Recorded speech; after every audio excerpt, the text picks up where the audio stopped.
Caroline France got her breast cancer diagnosis while planning her YouTube channel. Her husband lost his brother and sister and everything was collapsing. Now most people would have quit, right? But she launched anyway, and she just hit monetization, and she's from the Shetland Islands teaching crochet while building a business that's about to go way beyond YouTube. So check this out. Today, she's pulling back the curtain on exactly how she got monetized, the mindset shifts, and the strategies that worked, and what she'd do differently if she had to start over.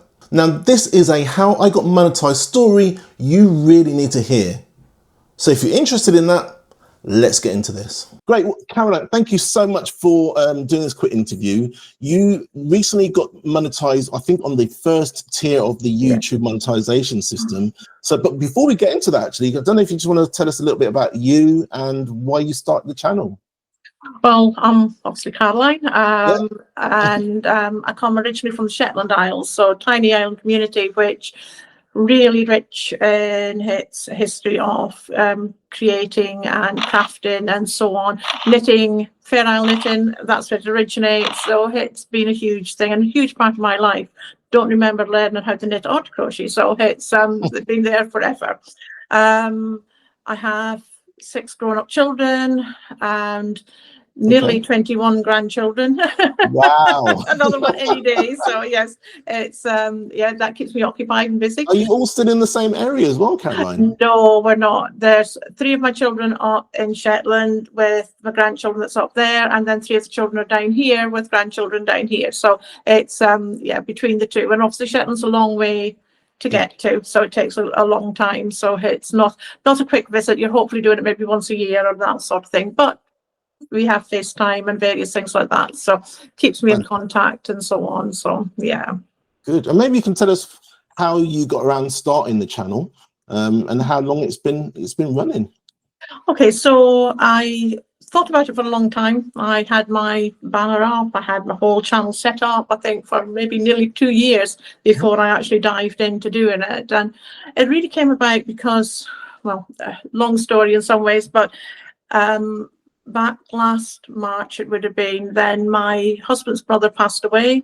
On the Wednesday, my sister passed away on Saturday. Oh, good to hear that. And on the Tuesday I had my appointment about my breast cancer to start with. So the whole lot was happening at one time. That's a lot going on. It was an awful lot going on, and things seemed to be out of my control. Nothing, you know, it was one of those. And it was a way of taking back a bit of control for myself. I thought I needed something to focus on, because otherwise your head's everywhere. So for myself, I'm not good at sitting still and doing nothing. And obviously when I got the cancer diagnosis and then the treatment and all the rest of it, things were a little bit out of my control. So therefore I wanted something that I could really focus on that helped me to get through it, really, basically, you know. So this had been sitting there in the back of my mind for so long. So the end of last June, I put up my first video and started my cancer treatment, my radiotherapy the next week.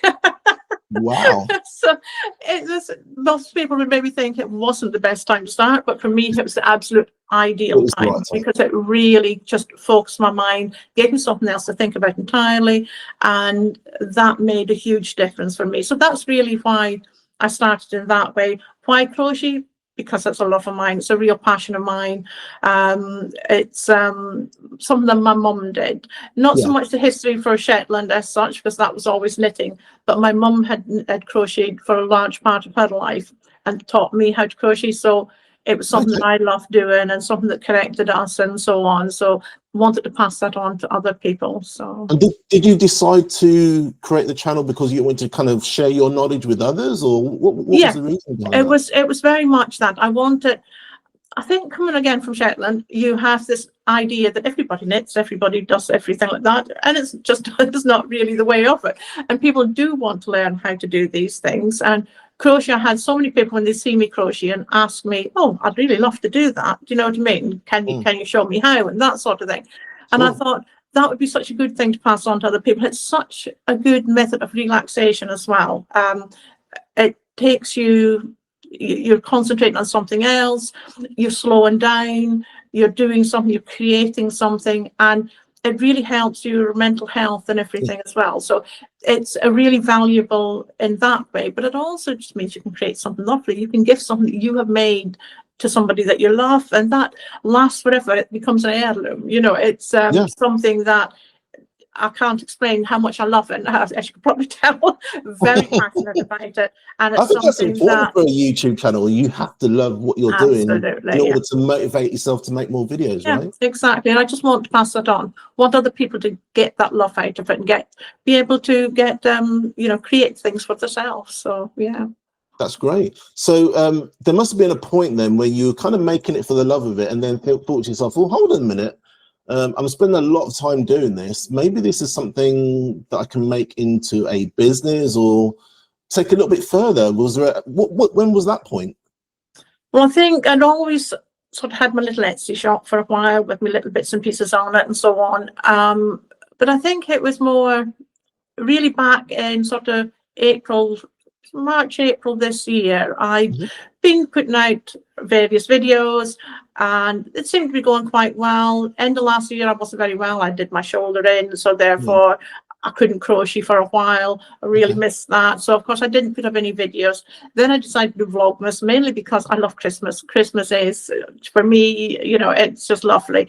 I enjoy doing it. But what it did mean is that my views were quite low on those, because it really wasn't what people were looking for from me. So January, February this year was really slow. My subscribers were going up and down, not really doing a lot. So come sort of March time, April time, and I was still putting out a lot of videos, and I was thinking to myself, okay, what am I doing with this? Is it going to be, am I going to continue? Am I not? And if I am, where am I going with it? And that's really the point where I decided, no, this is going to be something that I am going to take to be a business and move forward and create revenue for myself as well. So that's great. And obviously you've just got monetized as when I say monetized, you've got to the first tier of the monetization.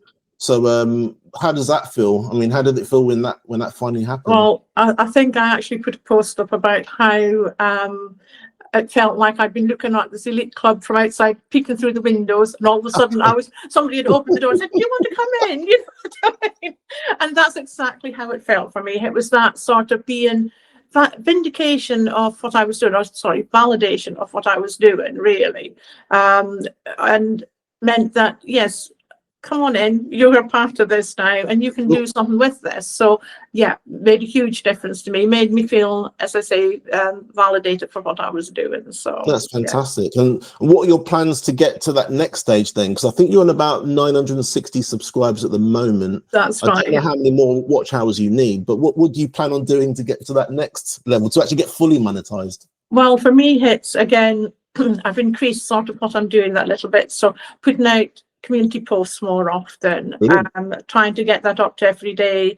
I've been putting out shorts. So really over the last just 2 or 3 weeks, I've been increasing what I've been putting out in that way. I had a look, and as I do, research various things and talk to a few people and find out that, yes, this seemed to be working. In fact, you were one of the people that recommended it in one of the communities that I'm in. So it really sort of showed me that, yes, if you do the extra, that can really help to get you noticed. And not so much noticed, you become a regular, you're in their mind, they're thinking of you because you're always there, you're sort of putting out content, you're putting out information, things that they can use, and therefore you're in their mind, and that makes them think, oh, I'll subscribe to her so I don't miss that. So it's yeah, and it does seem to be made the difference. I can really see now that the increases come in every day. It's going up quite quickly now for me. I know maybe not for other people, but for me, that's moving quite quickly now compared to what it was. So just in this last 2 to 3 weeks, I can really see a difference. So that's excellent. So what have you done differently then? Are you trying to make a community out of your channel instead of just publishing videos? Now you're maybe starting to engage a little bit more, maybe engage more in the comments, that sort of thing? Well, I make sure I answer absolutely every single comment. I am now trying to make sure I put a pinned comment with my videos as well, because I think that's really important too. So that I think helps to get it going as well. So so that's also something that I'm trying to ensure I do with every video I put out. I put in a pinned comment, and as I say, I always answer to absolutely every comment that comes, because I think that's really important. So absolutely brilliant. And look, you've done a fantastic job. Congratulations. I've just got one more last question. I'd like to try and ask it to most people, actually. And this is more advice for people within the community and others that are watching this video.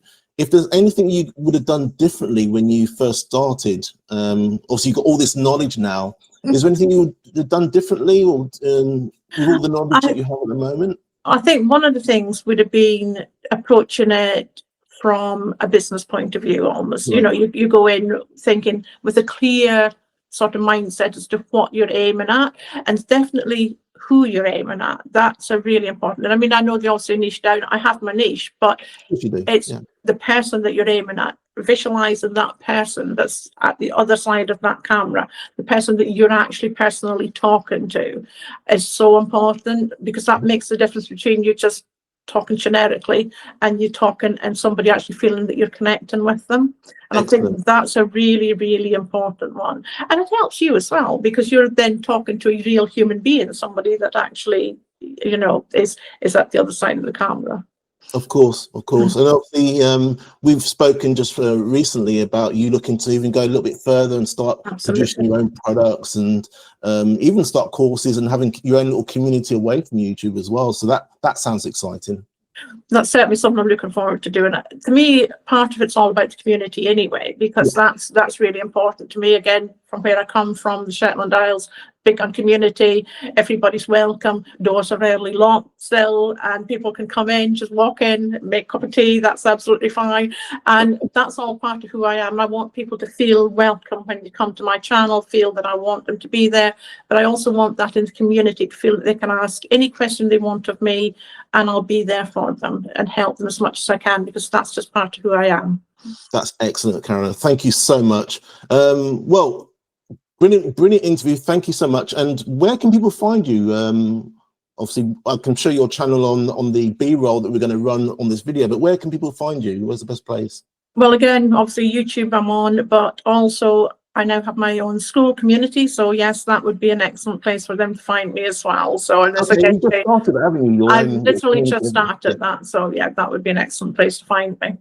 Excellent, brilliant. Well, thank you so much. I'm sure we'll speak again soon, and yeah, good luck with your getting monetized with your 1,000 subscribers and 4,000 watch hours.